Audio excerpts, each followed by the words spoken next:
Hi, I'm April with WTI. Say goodbye to stains. I no longer have to worry about any clothing item being ruined by stains.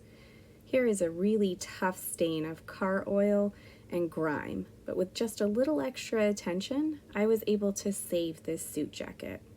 Now, I'm one of those people that actually likes to see the whole stain removed before it even enters the washing machine, and that's exactly what happened here.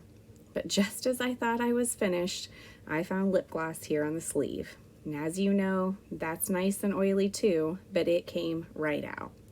I have to be honest, one of my all-time favorite uses for this cleaning bar is to use it with my reusable makeup cleaning cloths.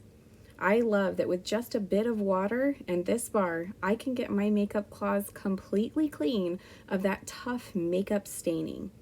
And even though this stain bar is really tough on stains, I find it's very gentle on my skin.